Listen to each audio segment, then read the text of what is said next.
Ever heard a chilling tale that seemed too strange to be real? Get ready to question everything you thought you knew about urban legends, because sometimes the truth is far scarier than fiction. We're diving deep into the world of folklore and urban myths, where whispers in the dark become bone-chilling reality. Prepare to be spooked as we unveil real-life cases that prove some urban legends aren't just stories, they're terrifyingly true.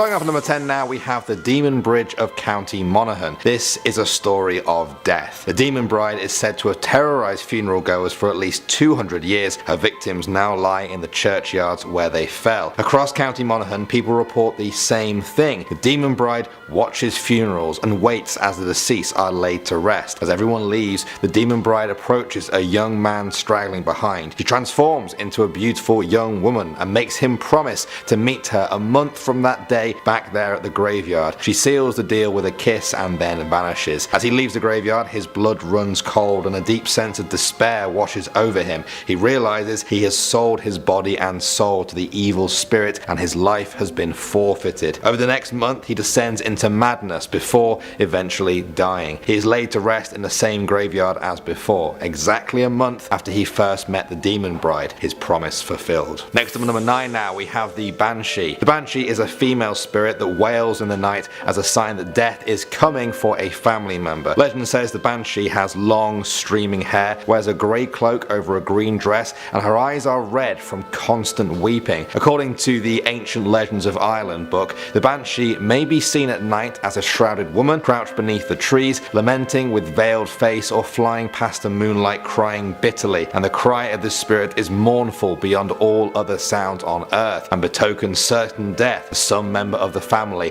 whenever it is heard in the silence of the night. Could not think of a more scary description myself if I tried. Moving on to number 8 now, we have the Durd.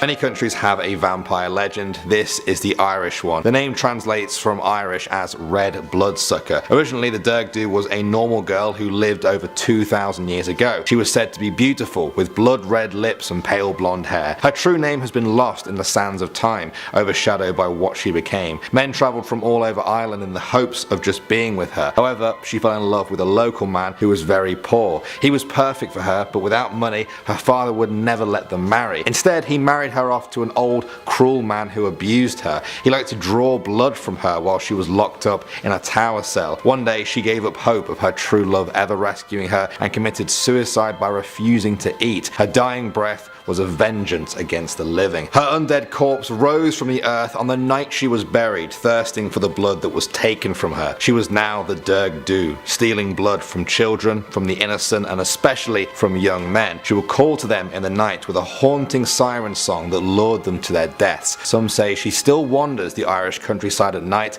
calling out to her next victim. At number 7 now, we have the Changelings. These are mythical fairy creatures that take the place of a newborn human child that has been stolen by the fairies. The fairies will steal the child to act as a servant for them. Families would try and see if their baby was actually a changeling through a number of different ways. One of them involved placing them over a fire. If the baby was a changeling, it would leave by just climbing up the chimney. The real child would then be returned. It was thought that the fairies preferred to steal baby boys. As a result, many Irish families would dress their baby boys in dresses to confuse the fairies. Moving on to number 6 now, we have the Dullahan. The Dullahan is a headless rider of the night who carries his own head under one arm. His mouth is locked in a hideous grin that touches both sides of his head. His flesh is rotting and he uses the spine of a human for a horsewhip. His job is as a foreteller of death. When he stops riding, a person is due to die. He will call out the person's name, at which point they drop to the floor dead. There is no way to stop the Dullahan. All locks and gates open when he approaches. They don't like being watched either and will throw blood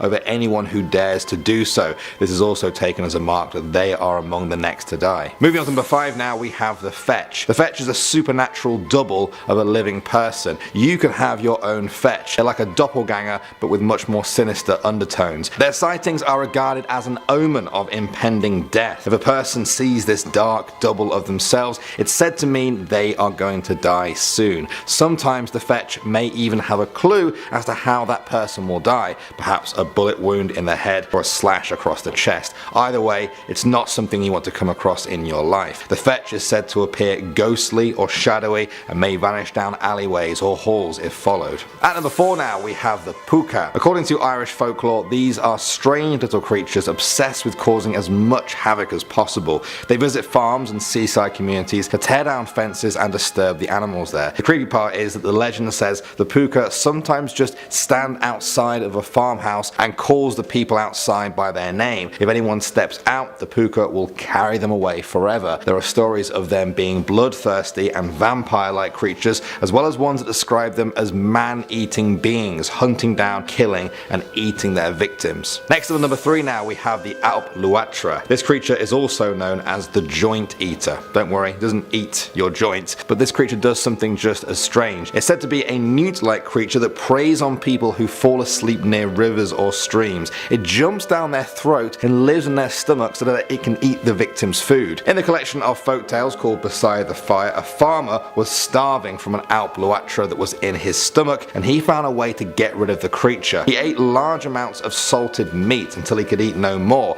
Then he lay by a stream with his mouth open. The Altra was driven to thirst by all the salt, and eventually they all jumped out of the man and into the water. Gross. Moving on to number 2 now, we have the Black Cat of Kidney House. There is said to be a beast that wanders the forests of County Dublin around the old Kidney House. The animal has been sighted for centuries there, and people say it's supernatural. For a lot of people, for a while, this was nothing more than a superstition. That was until 1968 when a young couple bought the Kidney House and started renovating it. The hired workers there reported strange noises and events, and a big black cat with demonic eyes that haunted them. It would appear and disappear in a moment. The owners didn't believe them until they saw it too, just standing in the hallways staring at them and snarling. The couple got a priest to perform an exorcism on the house, which seemed to get rid of the beast for a while. Then a group of actors held a seance in the house which brought the black cat back, and with many people now saying it still prowls there to this day. And finally at number 1 now we have the Slough. Some say these spectral creatures are demons, but a closer term would probably be malicious spirits. The Slough are dead sinners who have been doomed to spend an eternity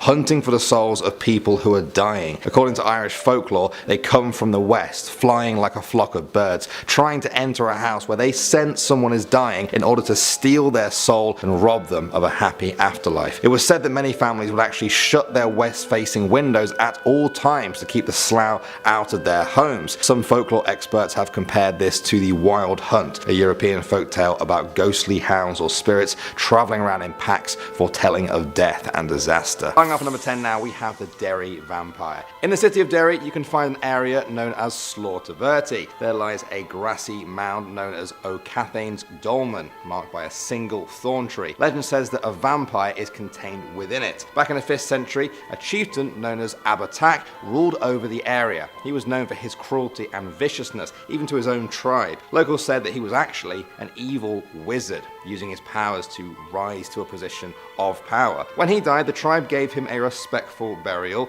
They thought that was the end of it. A day later though, his reanimated corpse appeared in the village. He demanded a bowl of fresh human blood, or else he would release his terror upon them. The terrified village turned to help from another local chieftain called Cathain, begging that he kill Abatak. Well, he did. He came and killed Abatak, but he rose again, so he killed him again and again, but still he kept on living, returning to the village in search of human blood. Cathain consulted a Christian hermit for guidance. He directed that Abatak be killed using a wooden sword made of yew. He then had to be buried head downwards, weighted with a heavy stone. Finally, thorn bushes should be planted tightly in a circle around the grave. Somehow, it worked. To this day, the mound still remains. People believe it should be left exactly as it is, or else the vampire will return, demanding human blood. Next up at number 9 now, we have the Cottage of Kunin. In Kunin, on the Fermanagh-Tyrone border, lies an old abandoned cottage. In 1911, it belonged to the Murphy family. Legend says they were being plagued by poltergeists, mischievous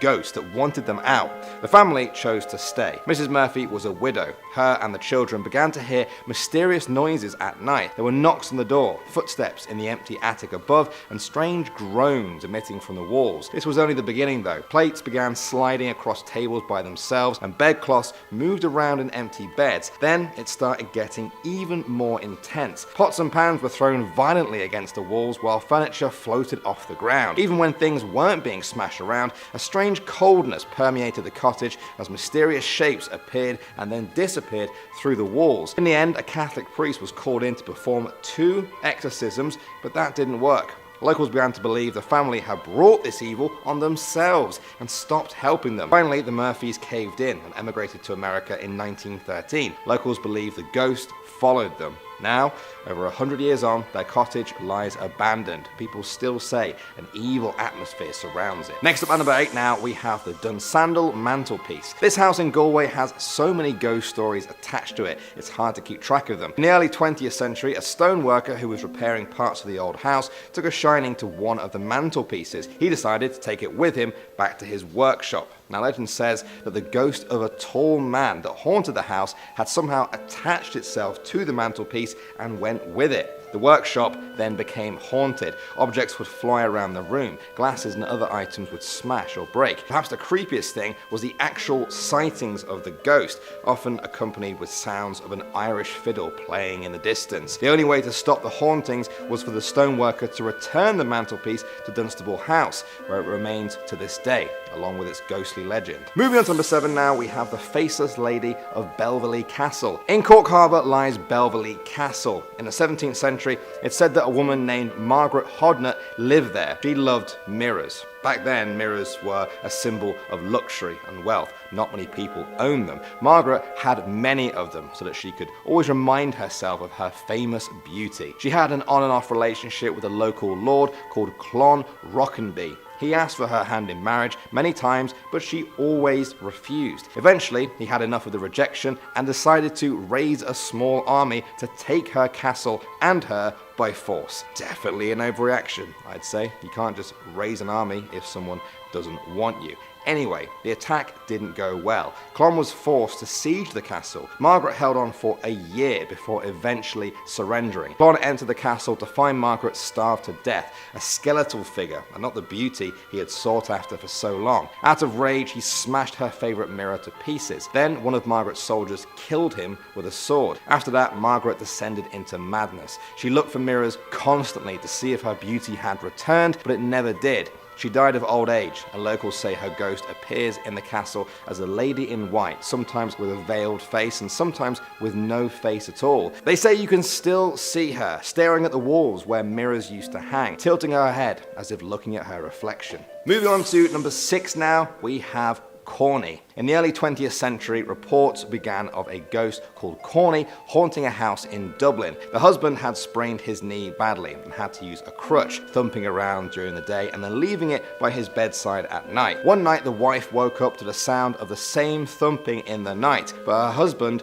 was next to her and the crutch was still by their bed. It was actually Corny, a poltergeist who was mocking the husband by thumping around in the night. He wreaked havoc on the house, playing practical jokes on the servants. Some of them were so terrified that they threatened to leave. The wife agreed to move them into a bedroom at the top of the house with a special press bed. On the first night, as they went to bed, the doors of the press bed flung open and Corny's voice called out, "Ha, you devils, I am here before you. I am not confined to any particular part of this house." He told them that in life he had been a bad man who had died a bad death. He said he couldn't tell them in what realm he was now because it would anger God. Next up at number 5 now, we have the Dobar Chew. This creature is also known as the King Otter in Irish folklore. It's said to resemble an otter, a dog, and a fish all at once. There have been many documented sightings of it over the years. In the town of Cornwall in County Leitrim lies the grave of a woman who was said to have actually been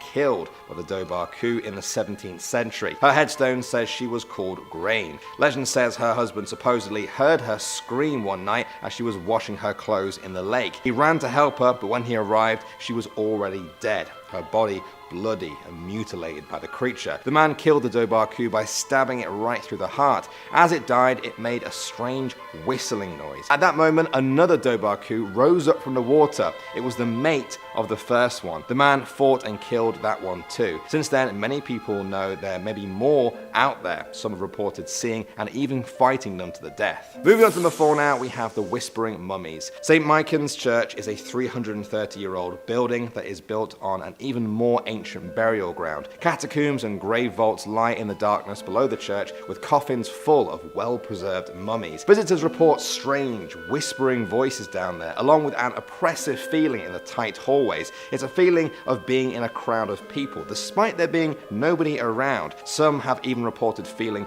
unseen hands touching them on the back of their necks. For people that go there, the feeling of being in a spirit crowd when they can't see anyone is a very unnerving experience. Moving on to number 3 now, we have the Sligo Mansion. On the Coolera Peninsula in Sligo, a man called William Phibbs built a stately mansion known as Seafield House. It overlooked the sea, and with over 20 rooms, it was a detestable symbol of wealth during the Irish Great Famine. Locals thought that he was a cruel and uncaring landlord. By the early 20th century, his descendant, Owen Phibbs, was using the mansion to store Egyptian artifacts and mummies there. Not long after, there were reports of a poltergeist terrorizing the house. According to some servants, the house would shake and objects would smash into the walls. A ghostly horse-drawn coach was seen trotting up the driveway. Priests were called in to perform several exorcisms, but the activity wouldn't cease. Eventually, it got so bad, even the Phibbs family were driven away. Next up at number 2 now, we have the murdered Jester. Malahide Castle in Dublin was built by King Henry II of England in the 12th century. It hosted grand medieval feasts,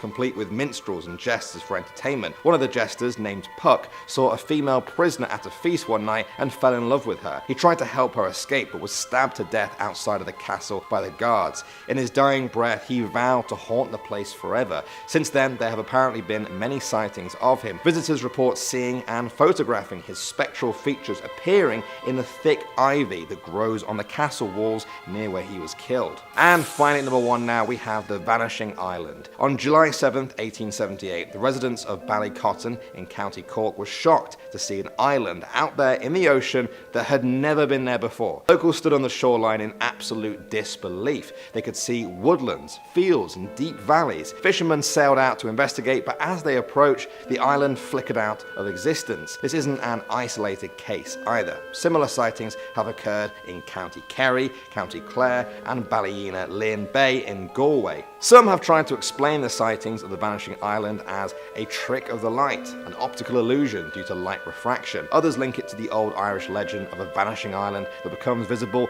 once every 7 years. I did some calculations, and if that's true, then 2018 is also a year where it should appear again. So keep your eyes peeled for that story. What do you guys think of this? Trick of the light, parallel universe, or spectral island? Going off at number 10 now, we have the Encore. This legend comes from Brittany in France. Perhaps the best comparison for this one is that of the Grim Reaper. The Encore is said to resemble the Grim Reaper, wearing a black coat that covers his face. He also carries a scythe that strikes fear into the hearts of all who see him. Now, unlike the Grim Reaper though, the Ankou is not tasked with killing mortals whose time has come. His job is to guard the souls of the graveyard, to collect the ones that have been lost, and to bring them to his realm. No one living has ever seen his face, for to do so would mean certain death. His eye sockets are like smouldering ashes glowing with an eerie light. His eyes were removed many years ago by an angel who was angry when the Encore attempted to rip the soul from a good untainted man. He is said to drive a black cart or hearse pulled by 2 horses. Some say it is the souls he harvests that end up working for him, loading his carts with bodies so that he can remove their souls later. If you hear his knock, a death in the family will come within just 1 year. If a person finds a red mark outside their door, it's a sign of an approaching illness. This became known as the Mark of Death. Perhaps the scariest aspect of the Encore is that there is always room for 1 or more bodies in his cart. Some say he has never stopped harvesting souls,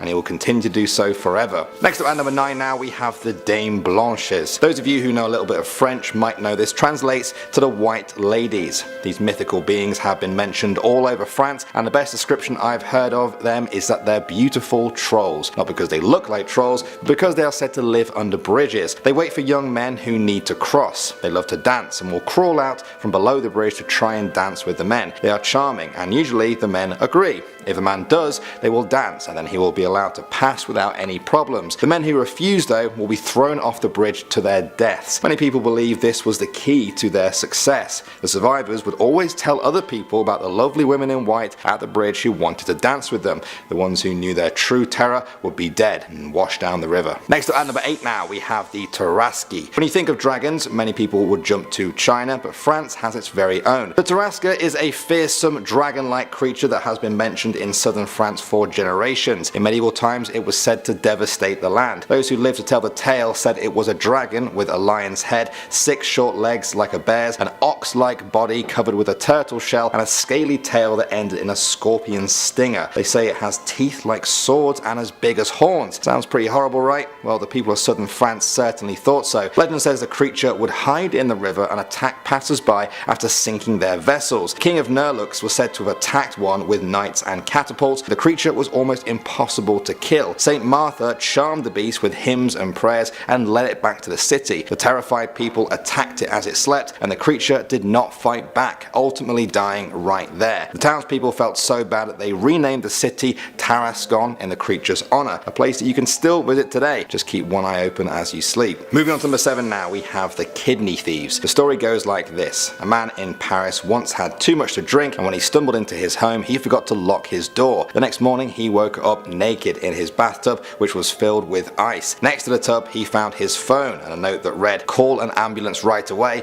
and don't move." There was also a bottle of champagne in the ice and a national health insurance reimbursement form stapled to the note. The man panicked but had no choice than to follow what the note said. He called the ambulance, which took him to the hospital. The doctors were shocked to find that someone had surgically removed one of his kidneys. He used the medical form to claim the money back in medical fees and got 30,000 euros. Many people in France have spread this scary story of organ thieves who are sometimes willing to pay a fair price, but they'll always take what they want by force. Next up at number 6 now, we have the Vanishing Hotel. The story goes like this. 2 couples were driving through France on their way to Spain. To break up the journey, they decided to stay for the night in Montelimar in France. The hotel was full, and so they set out to find a new place to stay. They stumbled across a street with old-fashioned buildings and advertisements for a local circus. They found a hotel with some vacancies and decided to stay there for the night. They were surprised to find the hotel had no elevators or telephones. Every door had wooden catches on rather than locks. There were bolsters instead of pillows on the bed. The plumbing was very old-fashioned but seemed somehow new. Their bed sheets were made of calico, a cheap-looking fabric that hasn't been used to make linen for centuries. The windows were even worse. They didn't have any glass, just shutters. Despite the strangeness of this hotel, they stayed the night. Next morning at breakfast, they saw a few people enter the hotel. A woman in a long old-fashioned dress with button boots. Then there were 2 French policemen wearing old uniforms. The hotel bill was very cheap, less than 10% of what they were expecting to pay. Nonetheless, they enjoyed their stay and decided to return to the hotel on their way back from Spain 2 weeks later. This time though,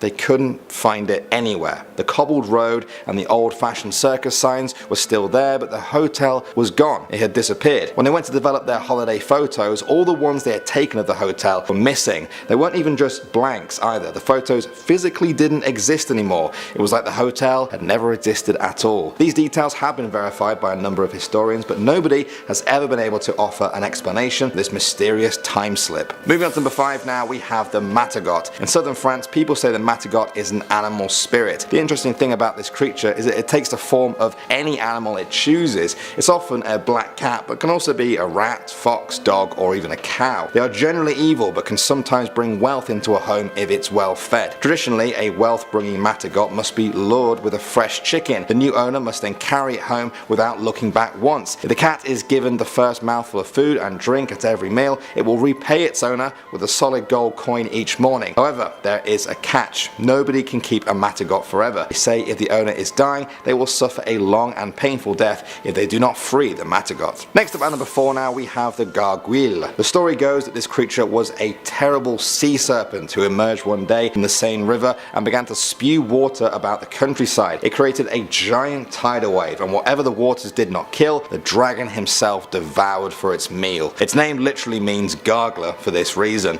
One day, the Archbishop of Rouen intended to put a stop stop to the problem. He knew the creature lived in a cavernous lair on the banks of the Seine River, and he intended to travel there to stop it from rampaging anymore. Nobody wanted to help him though. They said it was a suicide mission. Instead, he took with him 2 prisoners who were already condemned to death. When they got there, the beast attacked them ferociously. However, the Archbishop made the sign of the cross with his fingers, and then the dragon fell docile. They then bound the dragon by its neck and led it back to the town. There, the people condemned it to die by fire because it had killed so many with water. Fire raged for days until an enormous pile of ash was left behind. They cast the pile into the river from where the beast has originally come from. Ever since then, the drains that divert the rainwater from the roof of the local church building have been decorated with images of the monster as a reminder of what the people suffered through. Next up at number 3 now, we have the Beast of Galan. This fearsome creature is not steeped in the mists of time from thousands of years ago. It's fairly recent and well documented, which perhaps makes it even more unnerving. The beast was described as a sort of werewolf, half man, half beast that preyed on people in the 18th century. The first report of it came in 1764. A young woman was tending to her livestock when the creature attacked her. It made several attempts before being driven away by her own cattle. She testified that the creature was a large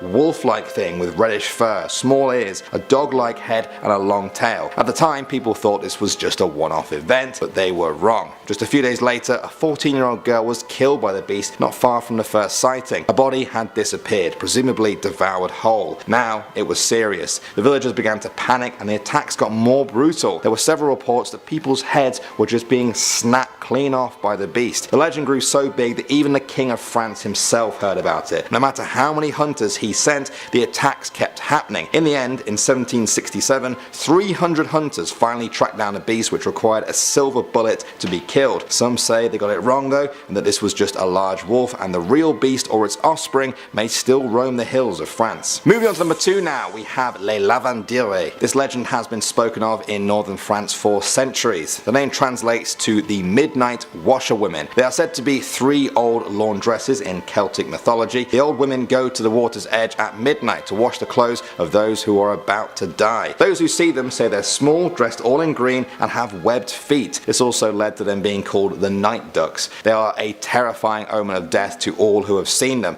It can mean a death in the family or the death of the person that actually sees them. Now, despite their appearance, the washerwomen are said to be very agile and strong, almost supernaturally so. In other Celtic countries, if you can get between the women and the water, they will ask you 3 questions which you must answer honestly. If you do, you'll be given 3 wishes. However, due to their ominous relationship with death, many people will turn and run at the first sight of them. And finally, at number 1 now, we have the faux follet. You guys may have heard this called by other names in English, such as the will-o'-the-wisp or the jack-o'-lantern. It's some sort of atmospheric ghost light which appears in shades of faint blue. Other times it can be yellow, red or green in appearance. It appears suspended in the air, sometimes flickering, and often appears just briefly at night above cemeteries, swamps or bogs. Aside from its ghostly light, faux follets are generally harmless. However, beware, as these wisps are said to be spirits of the dead or supernatural beings. If you try and follow them, they will lead you to your death, and perhaps you too will become a wisp. Starting us off with number 10 is the Wild Hunt, and this one is borderline ancient. The first account of the Wild Hunt was back in 1127 when a historical document revealed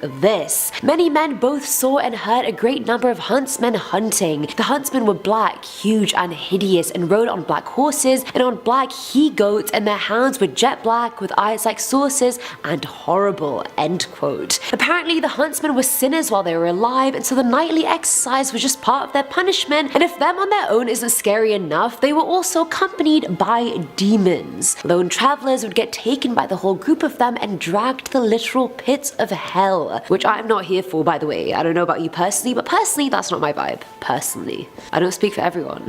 Coming in at number 9 is Red Cap. So a bit of a history lesson for you. England and Scotland were at war for far too long back in the day, and that made the Anglo-Scottish border a dangerous place to be. Raiders from both countries would go and commit crimes on the other side of the border and come back and not be punished for it. And with horrible people, there are also horrible creatures. Red Cap was an evil creature that took the form of an old man with iron shoes. He had long pointed teeth, and you already know that doesn't sit well with me, red eyes, talon-like fingers and long hair, and the cherry on top was his red hat. Red Cap would ravage all the abandoned castles along the border, hunting for bodies left behind from the war, and use their blood Jack to dye his cap, and if he didn't find any bodies, he'd just wait around and kill an unlucky passerby. Apparently the only way to defeat him is to either brandish a crucifix or recite biblical scripture, after which he should scream and disappear into a ball of fire, and if he doesn't, well, don't quote me on that. No cap. I had to do it. Come on, this is me, I had to do it. Chris is like, yeah. At number 8, we have the Vampires of Burton-on-Trent. No folklore video is ever complete without the mention of some kind of vampires or another. According to an old Anglo-Saxon chronicle, there were 2 peasants in Burton-on-Trent that had died, yet were seen walking around town with their coffins on their backs. They would knock on people's doors, calling out their names, and whoever was called upon would very quickly fall sick and die. Now, suspicious, the villagers decided to open up the coffins of the 2 men to see the corpses were completely undecayed and their mouths were covered with cloths drenched in blood. Being like, absolutely not, the villagers then beheaded the corpses, cut their hearts out and burned the bodies. Good going, guys, I would have done the same. 2 black birds were seen emerging from the fire, and after that point the men were never seen again. I honestly feel like Twilight and the Vampire Diaries has really ruined vampires for me. I always have to remind myself they're not like Edward Cullen or the Salvatore brothers, they're like this. Don't fall in love with them. It's not cute. Let's not romanticize vampires. Let's cancel that culture right now.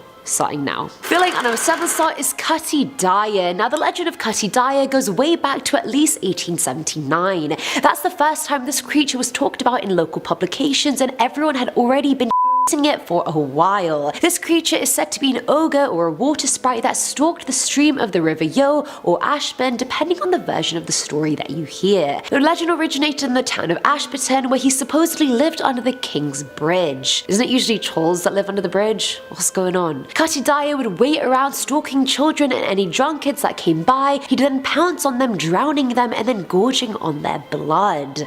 That's appetizing. Parents used to tell his story to their kids, kind of like an ode to the boogeyman, so they'd stay away from the river. 2 people have even said to have witnessed him standing waist deep in the water, bearing shark teeth and bright glowing red eyes. Now at number 6 is Springhealed Jack. Good old Jack terrorized Victorian Britain, namely London, from the 1830s onwards. First mentioned back in 1810, 3 women reported being attacked by a tall figure wearing a skin-tight black suit, long fingers, red eyes, and metal claws. Apparently he would breathe blue fire into their faces, not burning them, but paralyzing them. A fear was ripe around the city, everyone was bricks, and rightfully so. Many groups even set out to find and kill Jack, but he was never caught. As he gained popularity, his attacks became few and far between, because mans like to keep it low key, you know how it is. Keep it on the down low, on the DL. Like me, I'm a very low key person. Ha! Not. Coming in at number 5 is the Guy Trash. Now already the countryside of Yorkshire is pretty much deserted. The hills have a bunch of footpaths around them that people haven't used in centuries. So because of that and the major lack of signage, it's almost inevitable that one would get lost if travelling the area. The Guy Trash was said to be the most dangerous spirit to live in Yorkshire, and here I'm like, damn, there's more than one spirit? No. Looks wise, it could appear as a black horse or dog or mule with fiery red eyes. It would stalk the footpaths looking for lost travellers and would then lead them further astray, so they'd be even more screwed. Once the traveller was lost with no hope, the Guy Trash would either disappear, leaving them for dead in the dark, or it'd attack them, killing them instantly. At number 4 is the Mermaid of Galloway. First mentioned back in 1810, this tale goes as follows. The Mermaid of Galloway used to live in a breathtaking burn or watercourse, and every night she would sit on a rock and locals would come to her seeking medical advice. Everything was all rainbows and butterflies, but one particular religious woman thought the mermaid was the work of the devil. She ended up pushing the mermaid's rock back into the water, and so when the mermaid appeared the next day, she was so distraught due to the lack of seat. She cried out saying, "You may look to your empty cradle and I'll look to my stain." She said more than that, but it's all in Old English and I didn't even understand it, and I figured you guys wouldn't either, and it simply wasn't relevant. The next day, the religious woman's baby was found dead in its cradle, and the mermaid was never seen again. I mean, never take a woman's seat. You know what they say. No one says that, but I do. Filling on number 3 slot is the Kelpie and the 9 Children. Reverend John Gregerson Campbell was the first person to recount the story in his book Superstitions of the Highlands and Islands of Scotland back in 1900. Legend has it a group of 9 children were roaming around Lochaber in the Scottish Highlands when they came across a relatively massive, friendly horse. This horse was so big that it had room for all 9 kids to sit on its back, and as soon as they did, the horse galloped off with the kids fearing for their lives. They wanted to jump off but were magically stuck to the horse, and only one of the kids survived because he had a pocket knife in his bag. He cut off his finger that was attached to the horse's mane and watched it dive into a lock, taking its damned cargo with it. None of the kids were seen again, but the following day, guts and other organs were seen floating on the surface of the water. Now at number 2 is the witch hare of Cleveland. Not Cleveland, Ohio, we're talking Britain, baby. So this story came to light in the early 19th century. Apparently a group of farmers were out hunting hares when they ran into Nanny X, a well-known witch in the area. She told them that she would tell them where a huge hare was, but that they should not set a black dog on it to kill it. Very specific instructions, but they agreed. She then pointed out a massive brush where of course there was a hare underneath. The hare started running for the hills, and of course the farmers went off after it. Just as the hare finally reached Nanny X's cottage, a massive demon hellhound appeared out of thin air, snapping the hare's legs and taking a massive bite out of its leg. Distraught, the hunters went to her cottage to apologize for letting the black dog get the hare, but when they went inside they found her half dead in bed with a massive lump out of her thigh, exactly where the hellhound had bit the hare. And finally, at number 1 is Black Annis, aka Black Annie. First mentioned in a title deed back in 1764, Annie was a witch that apparently lived in a cave known as Black Annie's Bower. The cave has since been lost to erosion and was supposedly built over for housing after World War I. Looks-wise, she had a grimy blue face, long arms that she used to reach through windows and snatch people's kids, and claws made of iron like she could slice a head clean off. Hide your kids, hide your wife. She would go around Leicestershire haunting locals and looking for animals or children to eat. Once she'd kidnapped a child, she would drain them of all their blood, then drape their skin on the tree outside her cave. Then she'd wait for the skin to dry out before adding it to her skirt that was already made from kids of murdered past. Going off at number 10 now, we have the Loup Castle. This urban legend originates from the Gascony region of France. The Loup Castle is said to be a disgusting, grotesque creature that wanders the countryside of southern France. It's described as half snake, half snail. Its massive and long body carries an enormous shell on its back. Its hideous mouth is surrounded by several long, hairy and slime-covered tentacles that can extend for not inches or feet, but for miles. Yes, you heard me right, miles. They send these tentacles stretching out from the caves they live in. They wait for people to accidentally touch one, and then bang! They grab hold of you and drag you right down underground, where they swallow you whole with their huge mouths. Next up at number 9 now, we have meat pies. In the 15th century, the story goes that a barber and a cook made a deal in Paris. The barber would slit the throats of his clients, who were mainly poor college students. He would then chop up their bodies and send them through a trapdoor to a cook, straight to his kitchen. The cook would then use the human meat to make his pies and sell them to the public. There were many different flavors and sizes to reflect the diversity of his supply. Business grew for both of them, and the bakery became known as one of the city's most well-known patisseries. Nobody was wise to what was going on, at least no human. You see, one day a German student called Alaric was visiting the barber. His dog sensed that something wasn't right and began barking at the neighbors. When people came to investigate, they found the cellar full of torture tools used to hack apart the corpses. The two men confessed to their heinous crimes and were burnt alive in iron cages. Moving on to number 8 now, we have the Peluda. This creature has been a feared part of French folklore for generations. Its name means hairy or shaggy beast, but to be honest, it's a whole lot more than that. They are said to have stingers like a porcupine, the head and neck of a snake, tortoise feet, and a serpent tail. Their breath withers crops. They can fire their quills like arrows, spit acid out of their tails, and if they attack you, you're doomed. They are said to be invulnerable all over their body except for their tail. With their huge size, people say they could create floods simply by stepping on rivers. Some people believe that the Peluda was one of the animals that was not saved by Noah and his ark in the Bible. However, it still managed to survive the Great Flood by hiding in caves. Afterwards, it went on a rampage across the world, killing everything that got to board the ark instead. Some people say it still continues this today, even if they're only left in France. Next up at number 7 now, we have the Chateau de Brissac. Cesson. This is a medieval castle in the Brittany region of France. From the outside, it's an impressive looking building, attracting tourists from all over the world, but don't be fooled by its outward charm. The chateau is famous for its terrifying ghost stories. One night many years ago, a black coach stopped near the moat and two men got out. They used shovels and picks to dig a deep grave in silence. From the coach they dragged a young woman dressed as a bride, her face as pale as her dress.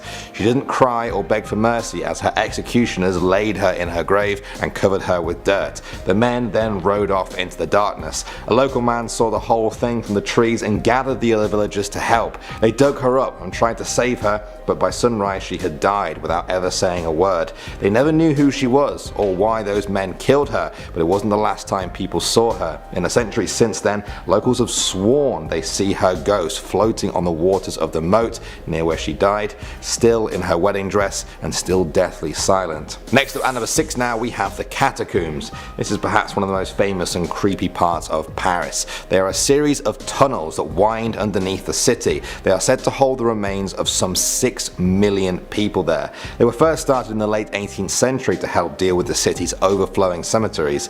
A sign at the entrance reads, "Stop. This is the Empire of the Dead."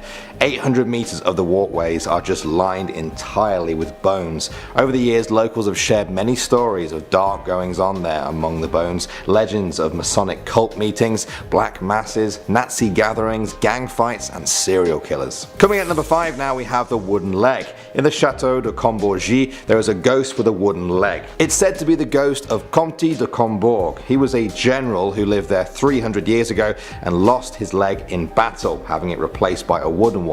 In life, his leg was said to send echoes around the castle so that everyone knew where he was.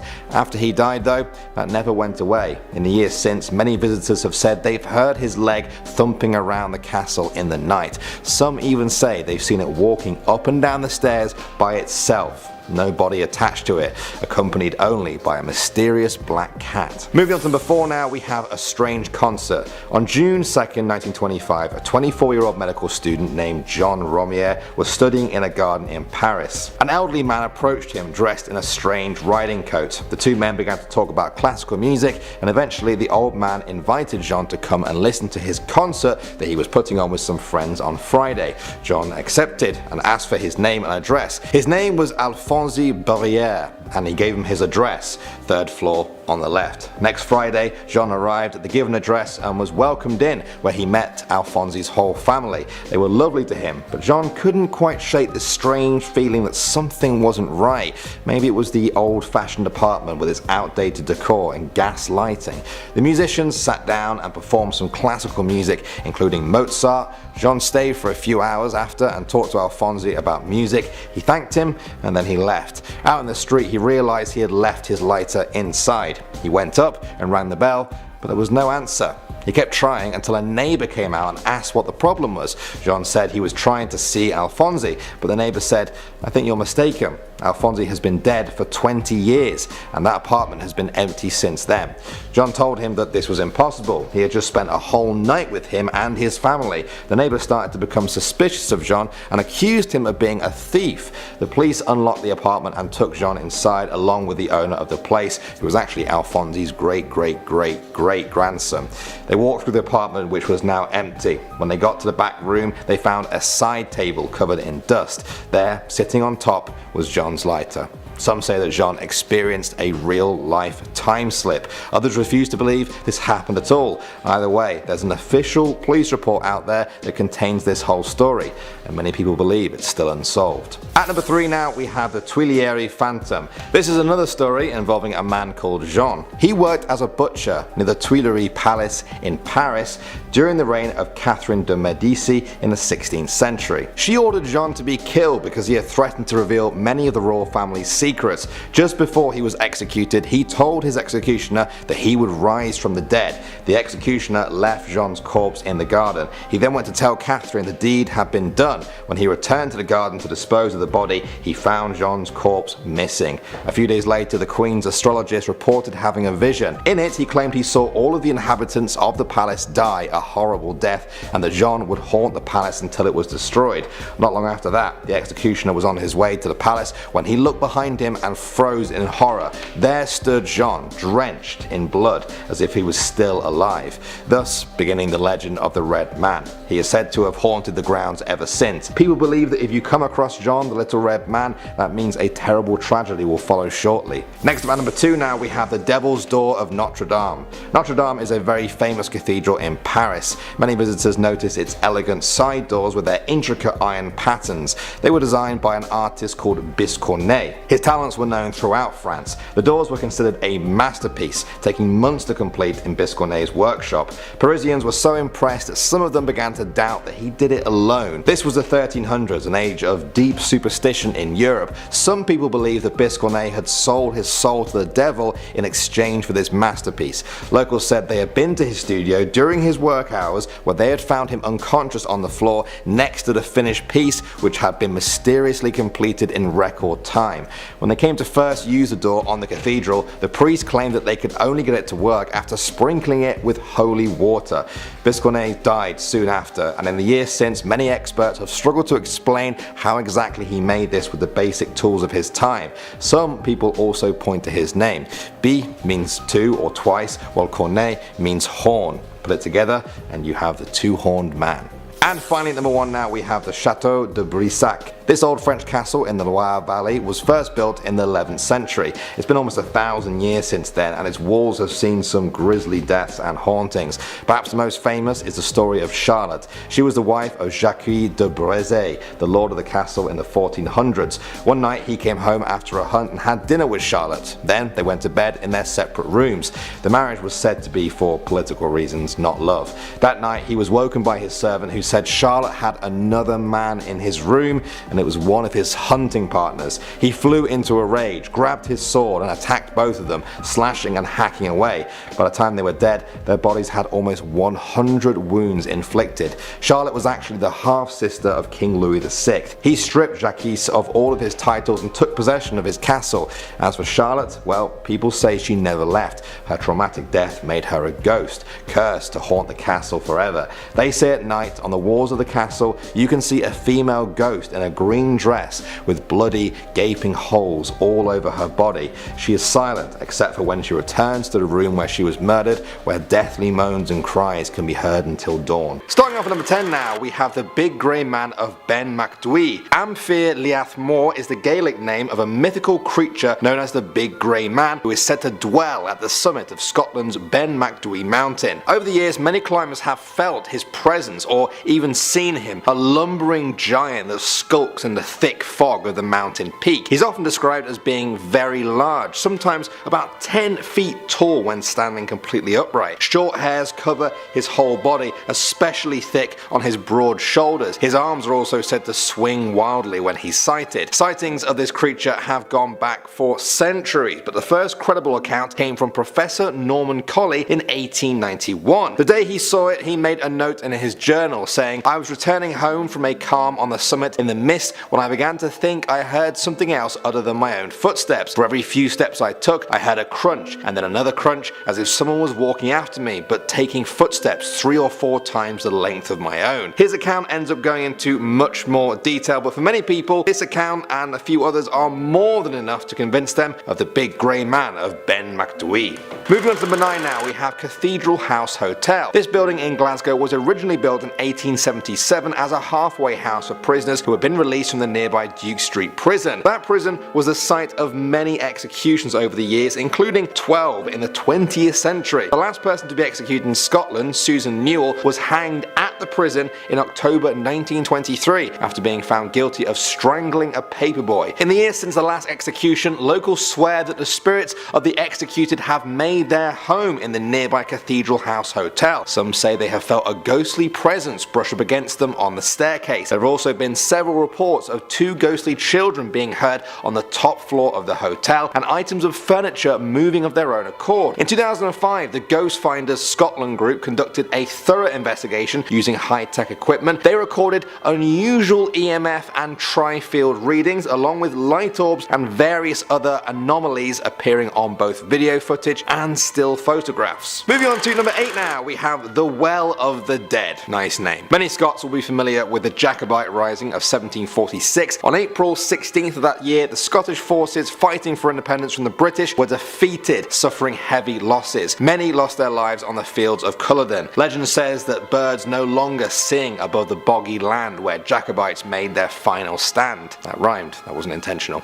Locals have witnessed a tartan-wearing spirit wandering through the moor there. Those who get close enough manage to hear it muttering one single word: defeated. Every single year on April 16th, the anniversary of the battle, they say you can still hear the clashing of swords and the sound of men dying, locked in their bloody battle for eternity. Moving on to number 7 now, we have Jenny with the Iron Teeth. So we talked about Gorbals in the last video, the Glasgow neighbourhood that's home to Glasgow's necropolis of sorts, where an estimated 50,000 people are buried. As such, it's not too surprising that the area has made it into one of our videos for a second time now, but now it's for a different reason. In 1954, a policeman responded to reports that hundreds of children had descended upon the cemetery. When he arrived, the children had begun to disperse. He questioned them and they swore that 2 children had just been devoured by the Gorbals Vampire. Some of you may remember the Gorbals Vampire from the last video. Well, the locals didn't believe the children, but not for the reason you might think. They claimed the children had actually seen Jenny with the Iron Teeth. It had been many years since they had heard that name. She is said to be a demonic hag who roamed Glasgow Green in the 19th century, dragging children to her lair with great big metal jaws. The reports made people fear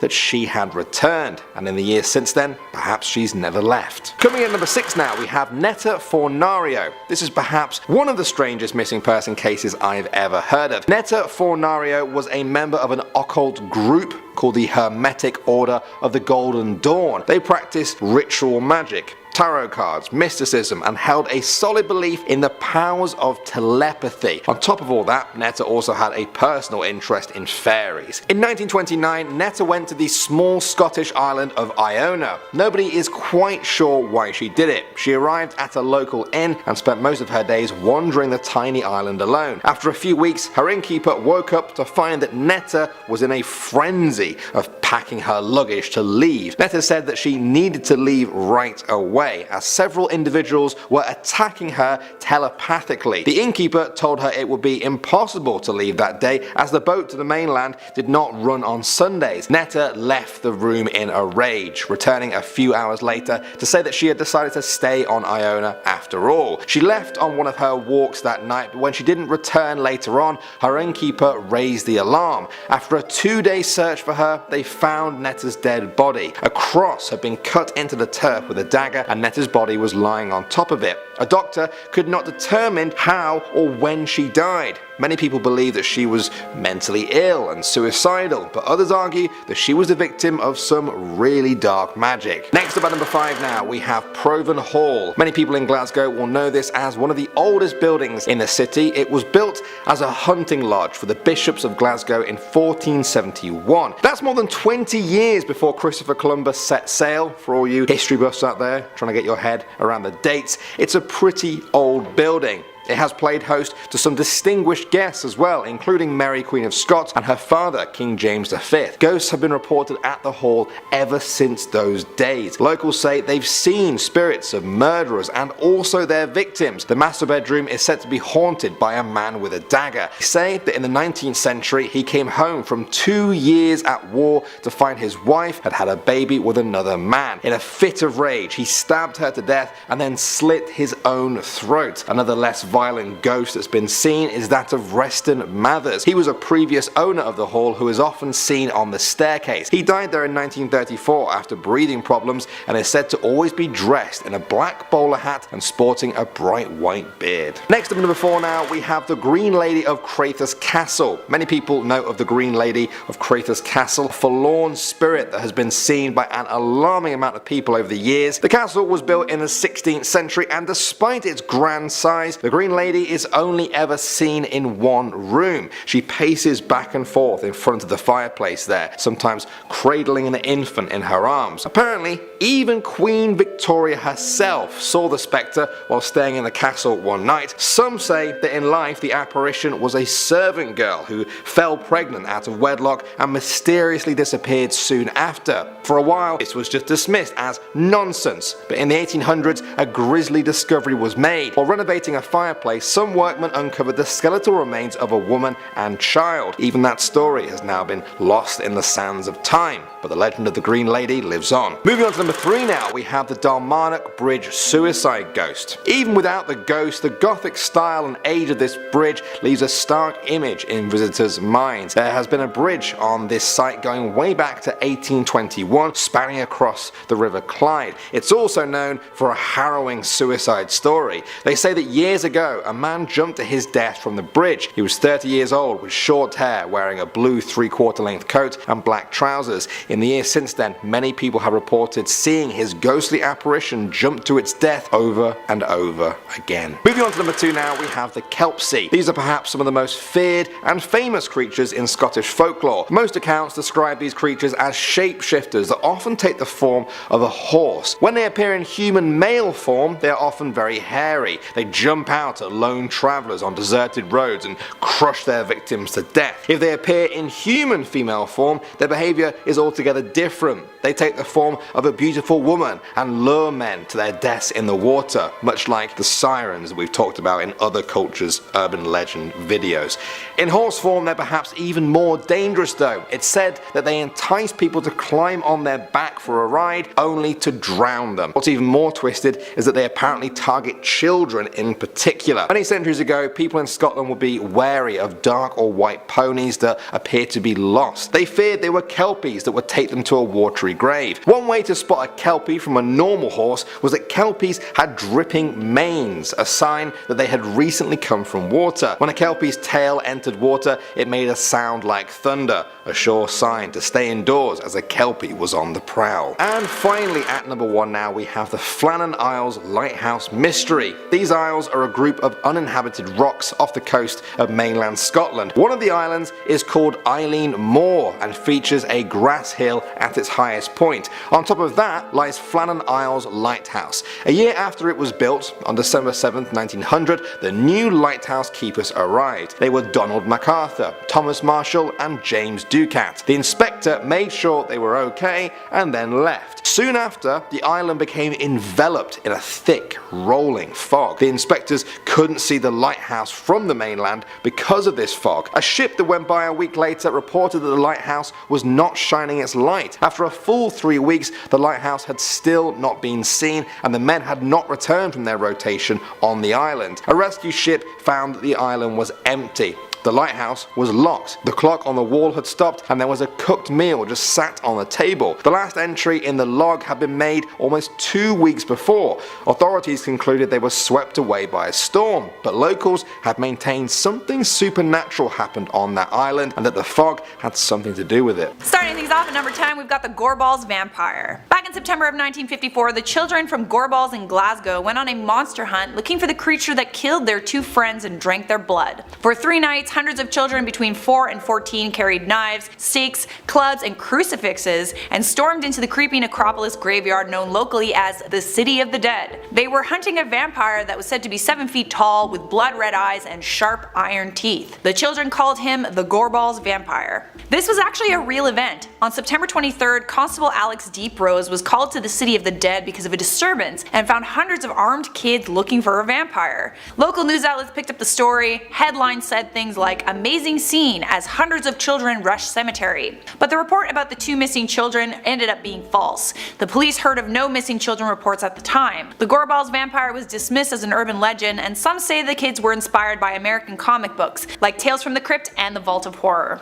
Alright, next up at number 9 now guys, we have the Devils in the Bins. The House of the Bins is an old Scottish ancestral home. General Tam Dalyell was the head of the Dalyell family in the 17th century. Now while he lived there, Tam claimed that every night the devil visited him in his home for a game of cards. He said the devil usually won. Now in retrospect, this might have been a good thing. You see, one night the devil appeared as usual, and as usual the devil and Tam sat down to play cards. This night was different though. This night, for the first time ever, Tam seemed to be getting the upper hand. He was winning. As the game went on, the devil got more and more angry about this. Eventually, when the game looked lost for him, he flew into a rage. The devil then threw a single marble at Tam. It missed and instead landed in the sergeant's pond outside the house. Now for many years people laughed at Tam and dismissed his story as insane. Then, over 200 years later, the pond outside was apparently drained, and what should they find buried in the mud at the bottom but a single shiny marble?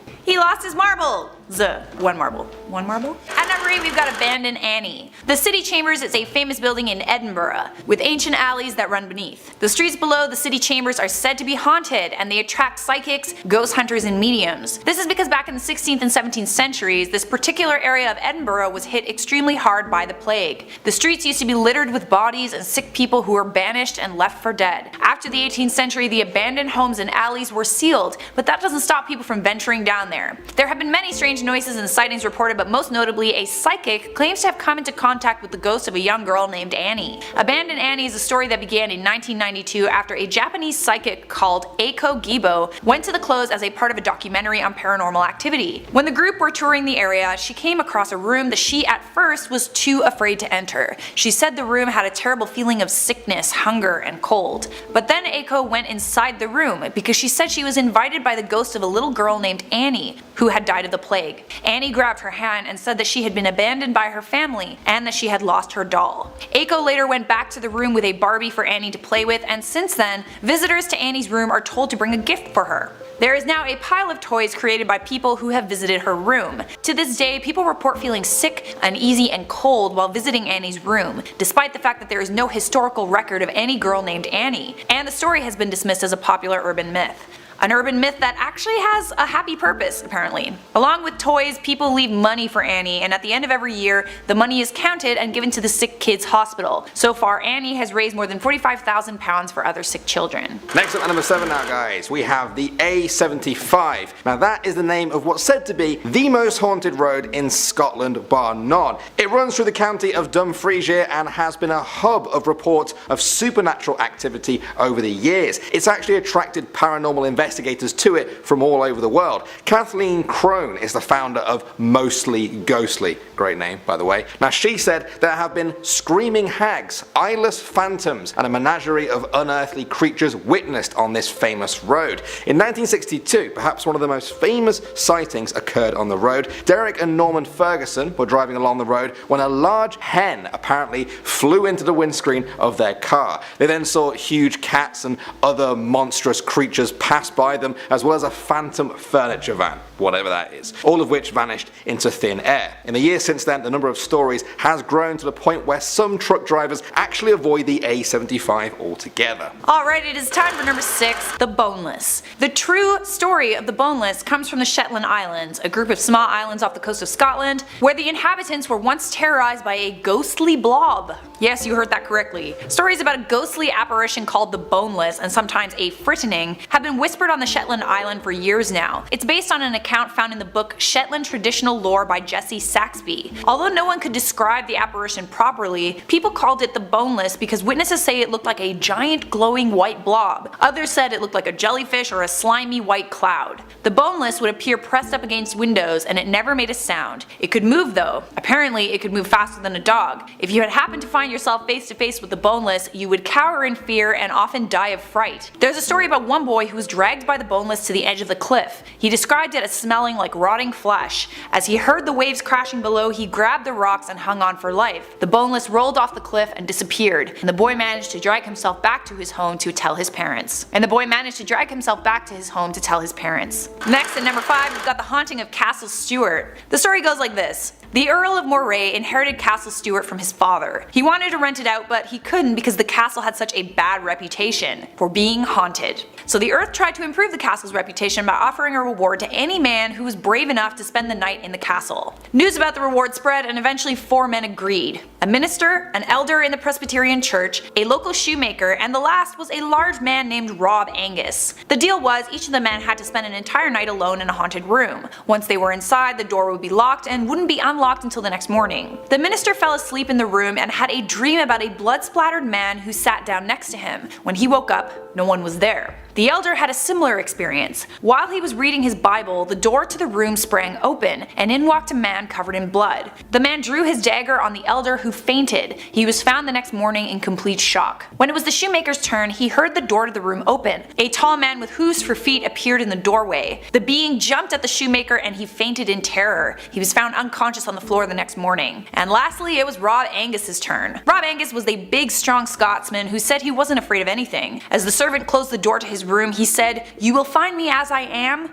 or dead." When the servant returned in the morning, the furniture in the room was broken and all over the place, but there was no sign of Rob. But then, the servant looked out the window and saw Rob Angus lying on the ground, dead. At some point, Rob Angus fell out of the window or was pushed. Various sightings and reports of paranormal activity over the years have given Castle Stuart the reputation of being one of the most haunted castles in the world. Coming in number 4 now, guys, we have Arthur's Seat Coffin. Coming in number 4 now, guys, we have the Arthur's Seat Coffins. This one comes from Edinburgh. Arthur's Seat is a rocky hill there, sort of a landmark, if you will. One day in 1836, 5 local boys discovered an entrance to a small cave on the rugged northeastern face of that famous hill. There, they found some intricately carved miniature figures set in coffins. I know, that's incredibly creepy. The 17 coffins had actually been left undisturbed for an unknown amount of time. Each casket contained expertly carved human effigies, creepily dressed in very unique clothing. They had painted black boots on and twisted facial expressions. In the years since then, these creepy coffins have defied all attempts to explain them. This has opened the door to a number of creepy urban legends surrounding them. The most popular is that they were created to commemorate the 17 victims of the notorious Edinburgh murderers and grave robbers Burke and Hare. I'm no relation to that Burke though. Okay, maybe somewhere along the line. Awkward. Getting close now. At number 3 we've got Sawney Bean, Scotland's most famous cannibal. Not much is known about Sawney Bean, but he was said to have been born in the late 15th century. He married a woman who was said to be a witch and moved to Benane Cave in Ayrshire with his new wife. Sawney supported his wife by being a robber, but rather than risk being caught, Sawney murdered his victims and disposed of the evidence by eating the remains. The couple started having children, a lot of them, 14 to be exact, and fed them a high protein diet of human flesh. Eventually the children grew up and had their own children born of incest, and before long the cave was inhabited by an entire extended family of 48 cannibals, all with a taste for humans. The family remained undiscovered and would ambush unfortunate victims, steal their money, and eat them. Local authorities would find decaying body parts, sometimes pickled, washed up on the surrounding beaches. Eventually King James of Scotland heard about the Sawneys and orchestrated a 400-men manhunt. They found the cave full of human remains and stolen valuables. Sawney Bean was reportedly executed for the mass murder of over 1,000 people, but most historians believe that Sawney never existed, and his story was nothing more than an urban legend. Moving on to number 2 now, we have Gilly Dhu. I think I'm pronouncing that right. In Scottish legend, he's a solitary Scottish male fairy that lives alone in the forest. He disguises himself in trees so as not to be seen by humans. His light green skin and long branch arms make it almost impossible for people to spot him. However, it's important to note that the Gilly Dhu is usually only this elusive to adults. You see, he's been known to appear and interact with friendly children. Now you should know that doesn't mean that every interaction is a good one. He has been known to prey on people lost in the woods, killing or enslaving them. Perhaps the strangest thing I read about this creature is that he is said to collect the teeth of children to perform protective magic on them. This has led some people to believe that the Gilly Dhu actually gave birth to the legend of the Tooth Fairy, a much lighter story. I think we can all agree. I don't think the Tooth Fairy has killed or enslaved anyone. If you know otherwise, let me know. And finally, number 1 now, we have the Mackenzie Poltergeist. This is perhaps the most famous ghost story in all of Scotland. The Black Mausoleum is the name of a tomb in Edinburgh's Greyfriars Cemetery and has become famous as the home of an evil paranormal entity. Over the years, visitors have reported feeling extreme hot spots and cold spots. They leave with cuts, bruises and burns on their body. Photographic evidence for the legend includes pictures of these injuries as well as pictures from inside the tomb that some claim show an unidentified shape. Others have reported seeing a white figure in the dark, smelling strange odours and hearing knocking noises under the ground and even from inside the tomb itself. If that wasn't enough for you, locals have gone to the grave some days to find dead animals in front of the Black Mausoleum. Some people have even claimed to have been possessed, which led to the grounds being exorcised twice, both unsuccessfully apparently. In the past few decades, it seems as though the Mackenzie Poltergeist has begun to spread. Poltergeist activity has been reported in 4 different houses around the graveyard, and in 2002 a large fire broke out in the residences behind George Mackenzie's tomb. Starting us off at number 10 are Lytuvans. This urban legend is from Latvian folklore, and Lytuvans are said to be the souls of a killed person, meaning if you were murdered, hanged, drowned, you could be one of these Lytuvans. These souls are cursed to remain on earth as long as their fate permits them to, and in some parts of Latvia they believe they're the souls of unbaptized children, so it really depends on the version you grew up with. They're meant to be extremely dangerous, and I'm not surprised. I mean, if I was stuck on earth for centuries when I didn't want to be, I'd start causing shit as well. I think anyone would. They've been known to attack domestic animals and humans, and a common method for them is sleep paralysis. They strangle us in our sleep, but you can escape the attack if you move the toe on your left foot. Oddly specific, but facts are facts, guys. You'd think you'd be safe if you just locked the doors before bed, but wrong again. They can fit through keyholes and slits under doors, so you're out of luck there as well. Looks wise, they appear as labored, small but fast children. Very rarely do they look like ugly witch-like women, but they can. The deaths they cause are painful, you guys, and I kid you not. The victim loses all their strength, they get super tired, they're basically drowning in sweat, and they can't move since the Lytuvan is lying on top of them, and with that you slowly lose the ability to breathe, bit by bit, until your heart stops beating. Coming in at number 9 is the Lake Somin monster. Located in Lake Somin in the village of Lukiv in Ukraine, this monster is meant to be 30 feet long with the body of a crocodile and the head of a snake. He makes this deep wheezing, groaning sound that vibrates throughout the whole lake, and he lives deep within the underwater caves. He lies waiting for his victims at night and dusk and comes out of the lake to drag his victims to their deaths. They can eat horses, humans, sheep, cats, dogs, anything. The first story about the monster was before World War I, where a village leader refused to pay his fishing taxes because he thought there was a strange serpent in the lake. Everyone was terrified, and an expedition was even launched but was called off when the war started. Stories arose again during World War II of a crocodile-like beast, and another expedition began, but no creature was ever found. At number 8 we have the Gnome King Kyrie. According to this Dutch urban legend, Kyrie was the king of all the gnomes that live in North Brabant in the Netherlands. From their base they travelled quite a bit, and legend has it King Kyrie lived on Gnome Mountain, ironically also known as Devil's Mountain.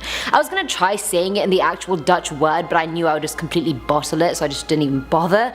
The gnomes weren't evil, surprisingly. They would help farmers in their homes as well as people in other villages. They hated being seen, so would only travel at night, but if you were unfortunate enough to see a gnome, they'd have you for it. One farmer who apparently saw them was made blind in one eye just for glancing at them. The king ended up being shot by a hunter in the 1950s, and a statue of him was actually erected in the village they lived in called Hoglone.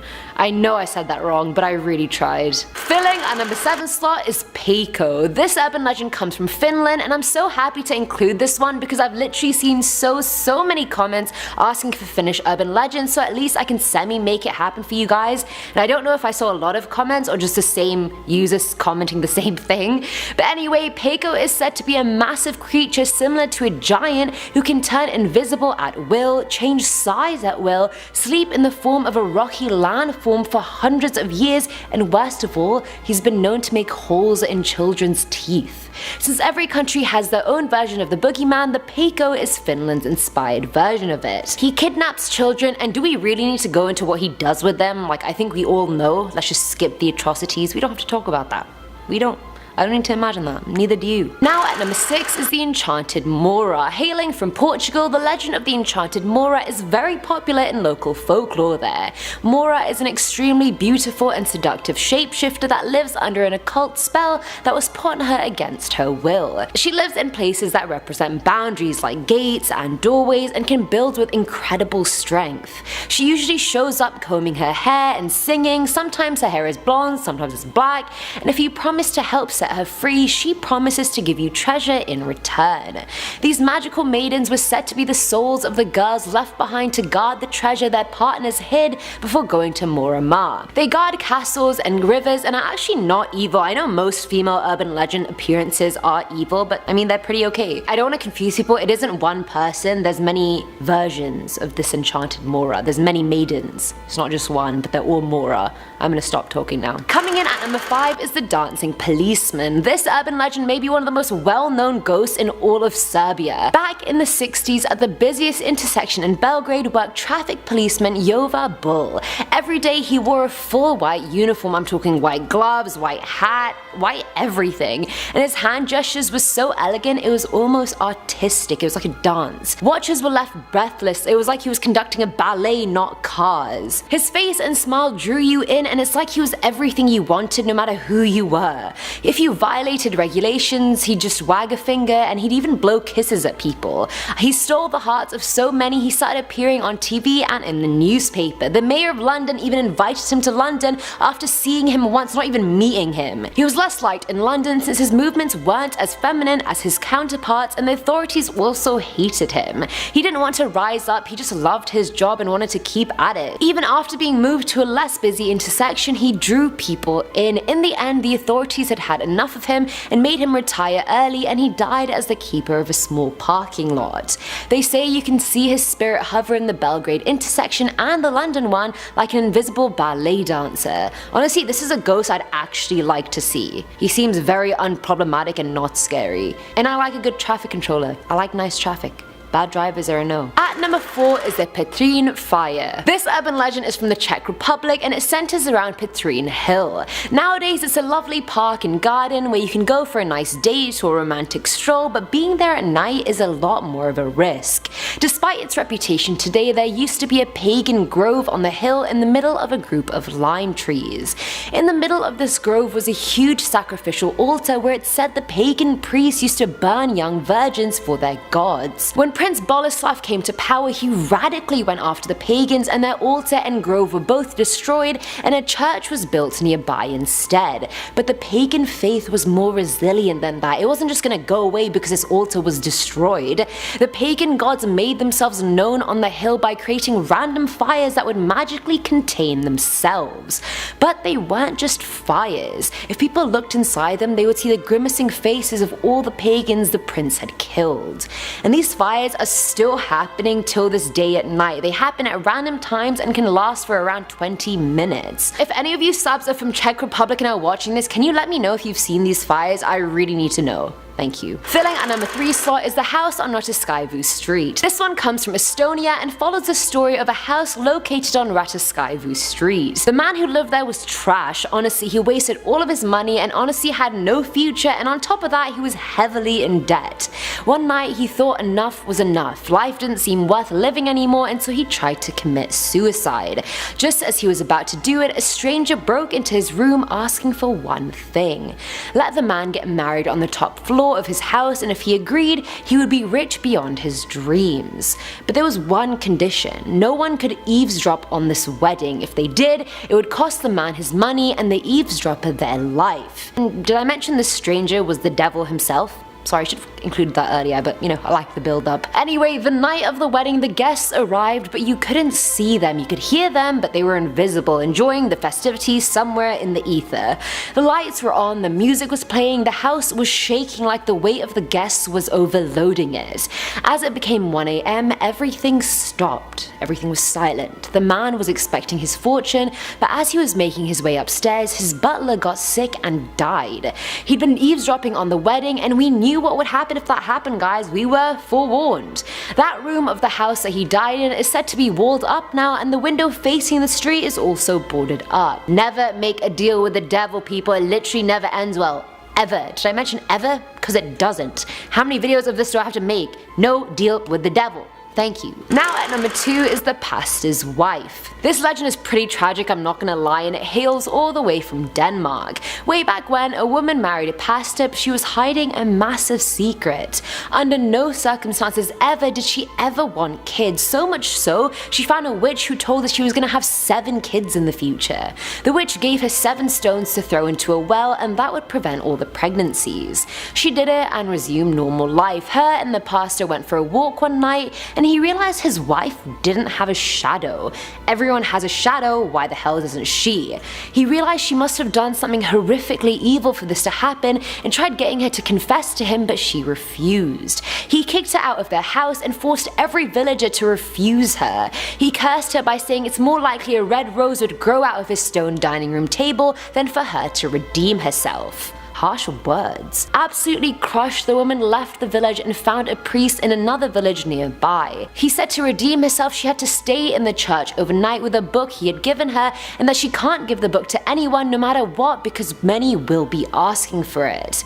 And he was right. That night she was haunted and spat on by all the kids she would have had. They verbally abused her for being so selfish, but she got through it and the next day she was redeemed. But the priest said the only catch now is that you only have 1 day to live. She rushed back to her village hoping to see her husband one last time, but again no one let her in except one kind soul. She died behind an oven in that person's house, and the next day the pastor was heart attack level shocked when he saw a red rose coming out of his stone table. Overcome with heartache, he searched for his wife everywhere, and when he found out she was dead, he went mad and died soon after. I have no words. It hurts me. It hurts me here. And finally, at number 1 is Polodnica. Hailing from Slovakia but appearing in a lot of Slavic folklore, Polodnica is the noon demon, also known as Lady Midday or the Noon Witch. She mostly appears during the summer as a beautiful young woman in white, or an old hag, or even a 12-year-old girl who roams fields in the countryside. She takes the form of dust clouds and then appears literally out of nowhere and is always carrying a pair of shears or a scythe. She'll trick workers on the field by asking them a hard question, and if they answer it wrong, which most of them do, she'll quickly just change the subject and then behead them. Literally savage. She either beheads you, or if she's having a good day, she'll just give you a terminal illness. I don't know which one is better, to be fair. Neither really. One's a sudden death and the other is a slow burner. I don't know which one I'd choose. Which one would you choose? Probably the beheading, I feel. But then, I'd have more time with it.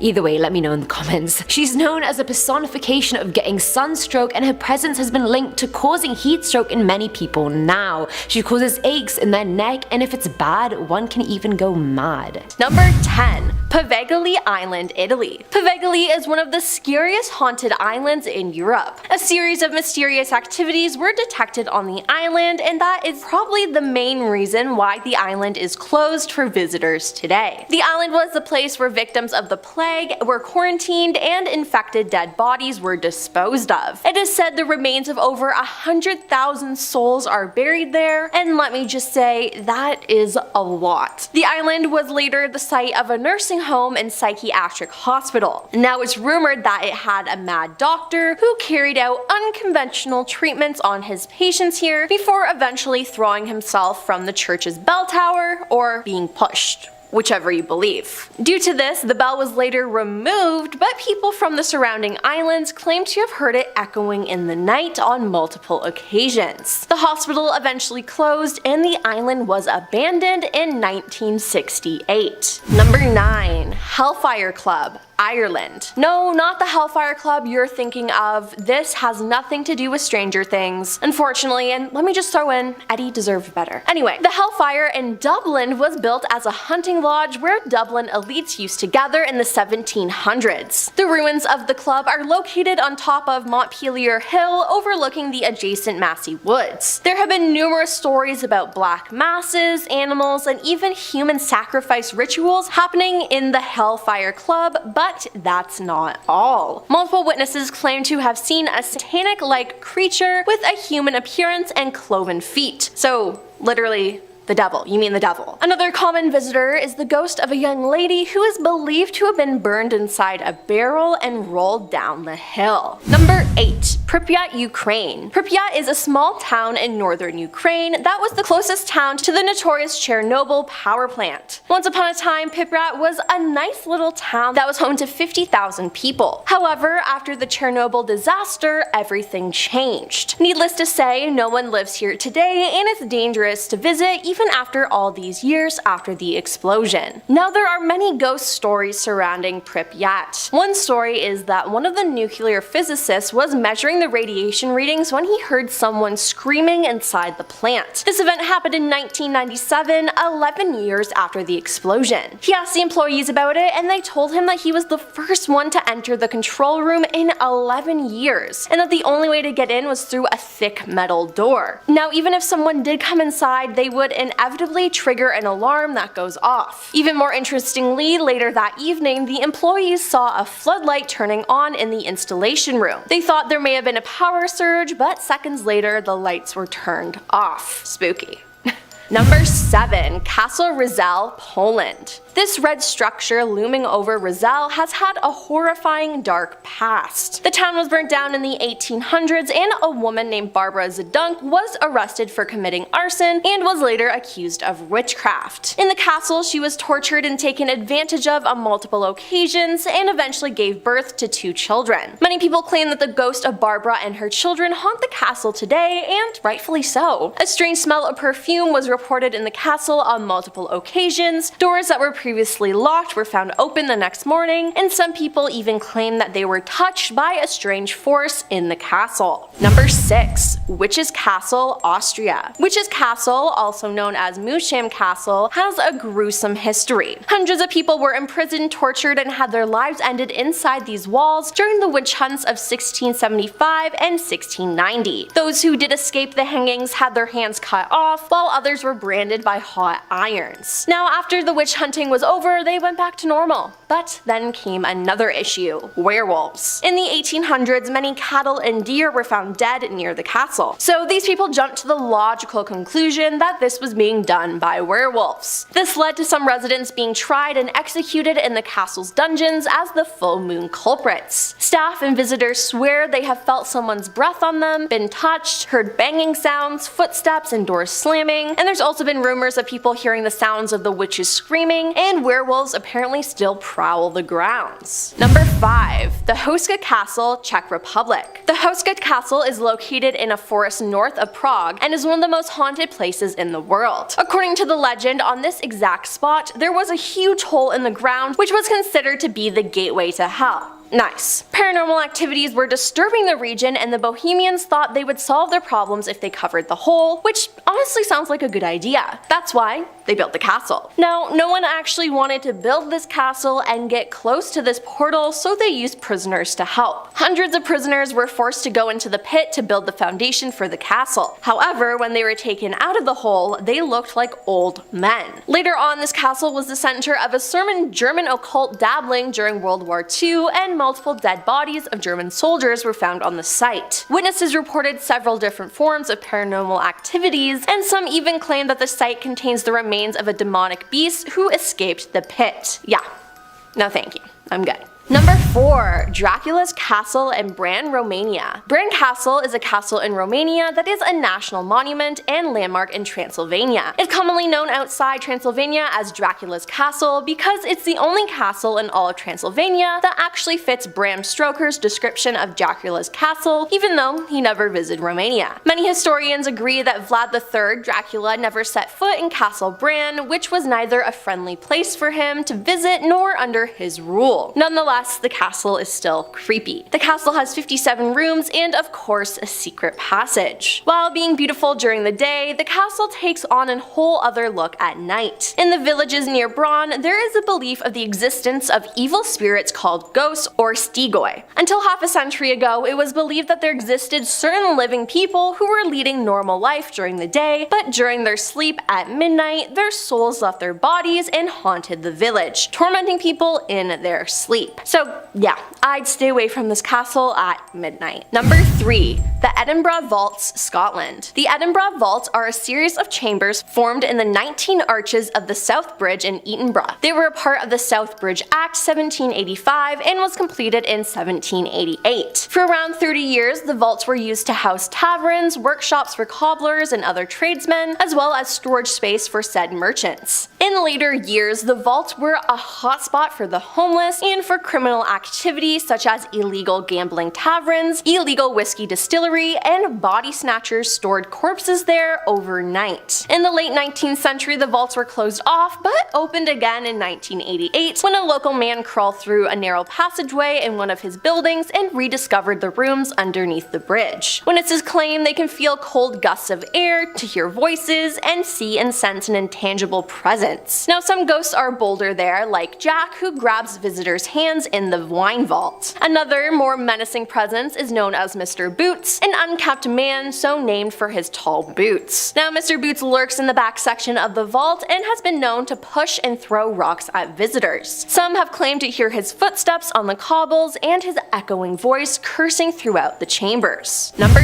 2. The Old Vicarage, Sweden. Borgvattna is a small village in northern Sweden. It only has 50 residents, a church, and a vicarage. That old vicarage is extremely haunted, perhaps the most haunted place in Sweden. In 1930, the owner saw a lady dressed in grey at the house. She was walking slowly towards him through the big hall, but decided to take a turn into the expedition room, the office where the vicars used to work. He wanted to talk to her, ask her what she was doing inside his house, but when he got to the expedition room, there was no one there. A couple moved in 1936 and they heard footsteps walking through the house and doors were opening and closing as if someone was moving from one room to another. When they wanted to welcome the visitor, they saw nobody. The wife was home alone one day when she heard music coming from there behind a closed door. She opened the kitchen door and the music suddenly stopped. The same thing happened later when her husband was back home. Then in 1945, another man moved in and he brought a rocking chair. One night when he read a book in it, he was pushed off the chair so violently that he fell to the ground. When he tried again, it was as if he was blocked from it and he fell again. Then the rocking chair also started moving on its own. Now, each room has its own little story, with guests reporting seeing shadows, hearing furniture move, and much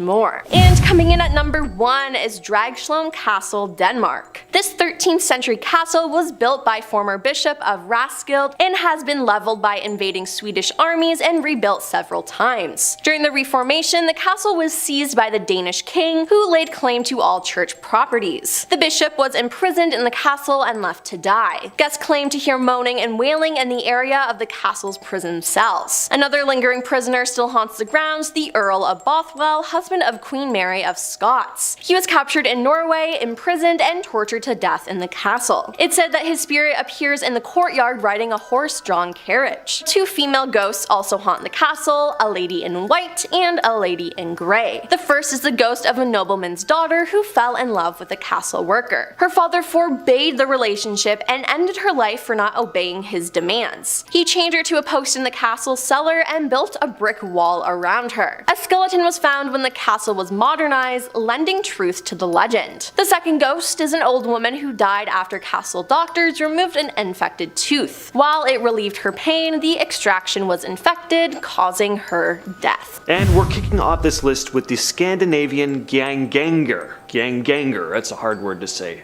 might be mispronouncing it. Originating in the folklore of Scandinavia, particularly Norway and Sweden, the Ganganger is believed to be the embodiment of a deceased individual who returns from the grave to haunt the living. These spectral beings typically manifest with a pale complexion, dressed in tattered burial garments. They're often associated with unfinished business or unresolved grievances, seeking retribution or closure. It kind of sounds like a normal ghost, but they actually are very, very different. Legend has it that encountering one of these beings brings great misfortune and even death to those who cross its path. Instead of just appearing in the background of photographs or whispering incoherent sentences into spirit boxes like your regular old vanilla ghosts, the Ganganger are malicious spirits that can actually cause physical harm. The mere sight of these spectral beings is said to invoke a profound sense of dread and foreboding, as they are believed to possess this malevolent intent, even towards loved ones. Efforts to ward off or appease one of these beings have been present in Scandinavian folklore for centuries. Traditional rituals like offering prayers, performing protective charms, or conducting burial rites were believed to provide some defense against their haunting presence.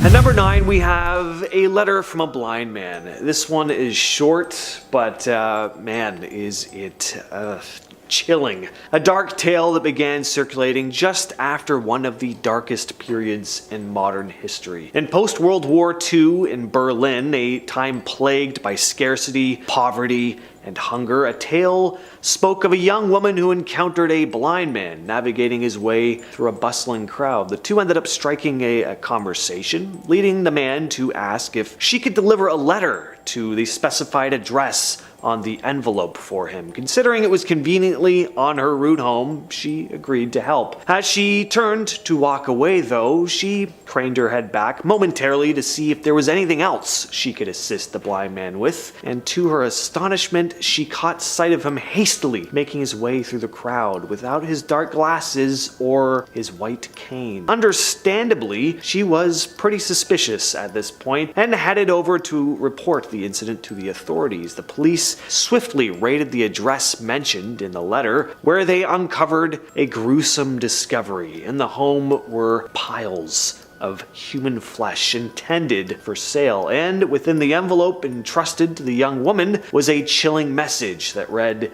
"This is the last one I am sending you today." The Beast of Galan, terrifying creature's tale, has become a blend of fact, fiction, and folklore. The legend speaks of a monstrous beast that haunted the rural landscape of Galan, a region in south-central France, during the mid-18th century. According to the stories, the creature possessed an insatiable appetite for human flesh, targeting women and children as its preferred victims. Descriptions varied, but many accounts depicted a fearsome creature resembling a massive-sized wolf or a hybrid predator, possibly with blood-red eyes and a black stripe running down its back. Its ruthless attacks, coupled with its supposed invincibility against conventional weaponry, left the people in a state of dread and desperation, and as the legend grew, so did the attempts to bring an end to the creature's reign of terror. Countless hunters, soldiers, and villagers embarked on these journeys to track down and take out the beast, yet the creature thwarted their efforts time and time again, evading traps, bullets, and even organized hunts. The legend reached its climax when a local hunter named Jean Chastel claimed to have slain the beast using a silver bullet. Over the years, legend of the Beast of Galan has been dissected by historians, mythologists, and enthusiasts, giving rise to various theories about the true nature of the creature. And apparently this did happen, it's just we're not quite sure if it was some sort of paranormal creature, like a werewolf, or if it was just a particularly large rogue wolf. Number 7, the Well to Hell. The Well to Hell urban legend was spread through whispers, emails, and internet forums. According to the legend, in 1989, a team of Russian scientists drilled a hole deep in an unknown location in Siberia, and as they delved deeper into the Earth's crust, they allegedly pierced a barrier that unleashed unimaginable horrors. The story goes that as the drill reached an astonishing depth, the temperature spiked, dramatically, and strange sounds began emanating from the hole. The team lowered a heat-tolerant microphone down into the hole, and disturbingly, the team claimed to have detected agonizing screams of tormented souls and eerie demonic voices rising from the depths. Terrified, they quickly withdrew the drill, fearing that they had inadvertently opened a gateway to hell itself. There is an audio recording of this supposed hellish audio, and spoiler alert, it's been ruled as a hoax. However, it is pretty unsettling to listen to. I remember hearing this years and years ago when I was a kid, and it kind of freaked me out. Next on the list we have The Faceless Woman. This story takes place in the London Underground at Beacon Tree Station. The story goes that a station supervisor was working the late shift, minding his own business, when the door to his office started to shake. First he just brushed it off, thinking it was just the rumble of passing trains on other lines, but when the door didn't stop rattling, even into the wee hours of the morning when no more trains were running, the worker decided probably time to leave. He headed up to the upper office where his coworker was stationed, and as he was making his way up the staircase, he just couldn't shake the feeling that something was off. Someone was trailing behind him. He turned around and was greeted by a disturbing sight. A woman stood below him with long blonde hair and without a face, standing just a few feet away. He suddenly dashed up the stairs in a panic before finally finding safety in the top office. Once there, colleague could see the fear in his face before asking him, "Did you see a woman with long blonde hair and no face?"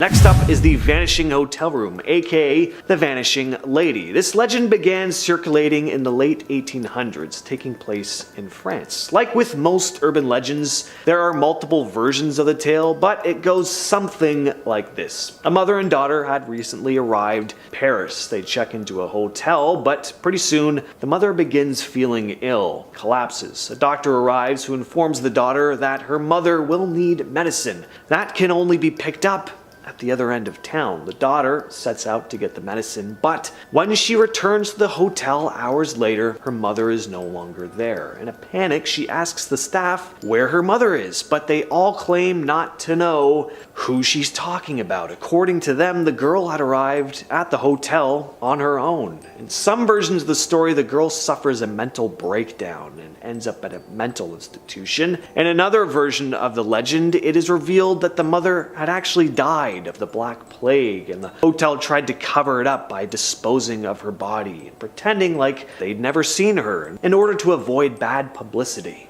At number 4, we have the Russian sleep experiment. This story began circulating online, and according to the chilling tale, in 1947, Soviet researchers conducted a classified experiment in which 5 subjects were kept awake for an extended period of time. The goal was to test the effects of sleep deprivation on human physiology and their mental state. Days turned into weeks, however. The subjects began to exhibit disturbing behavior. They became increasingly paranoid and delusional, plagued by hallucinations and exhibiting signs of extreme psychological distress. Desperate attempts to stay awake led to self-mutilation as they tore into their own flesh, driven to madness by their sleep-deprived states. The most horrifying twist and the legend comes when the researchers decided to release a gas into the chamber in order to induce sleep. However, instead of providing relief, the gas triggered a nightmarish frenzy of violence. The researchers entered the room only to find one man still standing. The bodies of the other 4 men, or at least what remained of them, lay strewn about the room.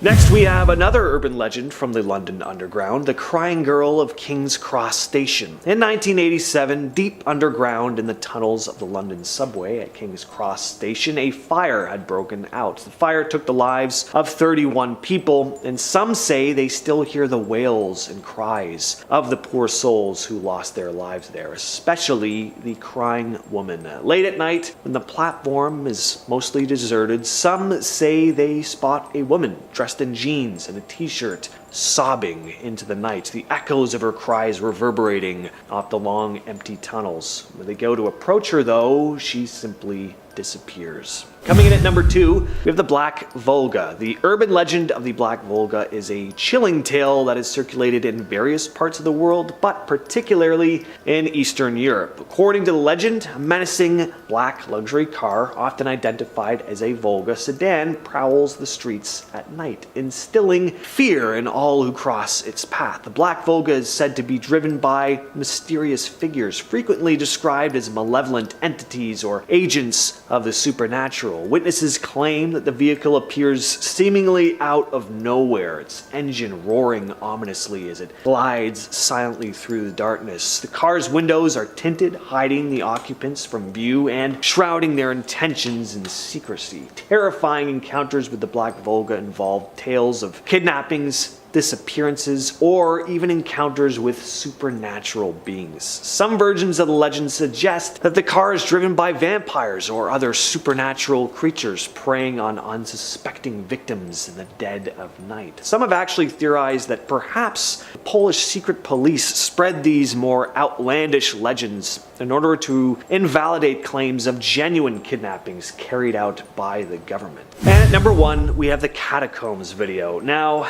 this video really does exist. It's just the person behind the camera who's never been identified, which has led to multiple theories about the circumstances of this case. Is it just a hoax, or was this actually a man who got lost in the catacombs, never to be seen again? This is one most of you have probably heard of, but it's a story that's always stuck with me. One that chilled me to the bone when I first heard about it and watched footage. The video is said to have been filmed in the early 90s, possibly 1993. In the black and white footage, we see a POV of the cameraman as he makes his way through the dark tunnels of the Paris catacombs. Soon though, his breathing begins to intensify and he picks up his pace, now running aimlessly through the tunnels until he finally drops his camera altogether. Continuing to run further into the darkness, the camera continues to record until the battery dies. The camera was found later on, and searches were made for this mysterious man, but